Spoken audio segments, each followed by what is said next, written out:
Hello students, स्वागत है आपका हमारे इस दूसरे वीडियो में।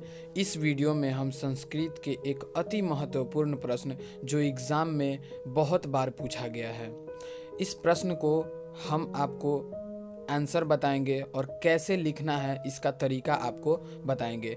तो दोस्तों देखते हैं कि आखिर प्रश्न क्या है। प्रश्न है हमारा, भारत महिमा पाठ के आधार पर भारत की विशेषता का वर्णन करना है।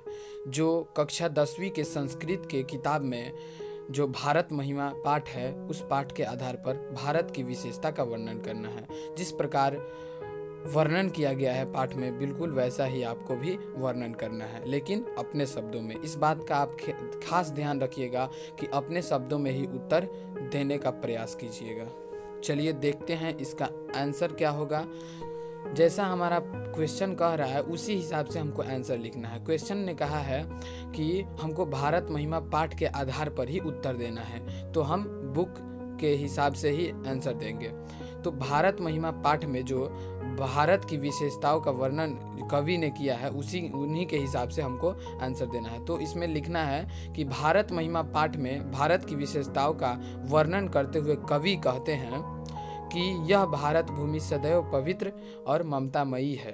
तो सच में है, भारत हमारा पवित्र है और ममतामयी है, किसी पर भी दया दिखाने में चूकती नहीं है।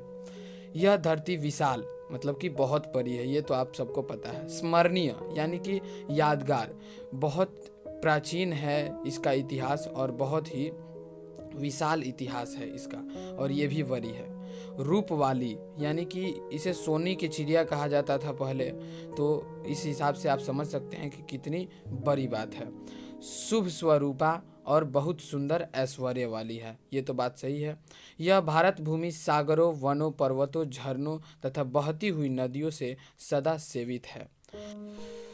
तो आप समझ गए होंगे कि जो हमें दिखता है बिल्कुल वैसा ही आंसर लिखना है। हम लोग जानते हैं कि भारत भूमि जो है पवित्र है, ममतामयी है। यह धरती बहुत बड़ी है यानी विशाल है, स्मरणीय है, यादगार है। तो अपने भाषा में भी लिख सकते हैं रूप वाली है, शुभ स्वरूपा है और बहुत सुंदर ऐश्वर्य वाली है। यह भारत भूमि सागरों, वन, सागर है ही, वन भी है, पर्वत, झरना, सब कुछ, नदियाँ भी बहुत सारी हैं। तो ऐसे लिख सकते हैं इसका आंसर। आशा करता हूँ यह वीडियो आपको अच्छा लगा होगा। दोस्तों इस वीडियो को अपने दोस्तों के पास भी भेजिए ताकि उनको भी इसका आंसर सही सही पता चल सके और वो भी एग्ज़ाम में अच्छे से अच्छे नंबर ला सके।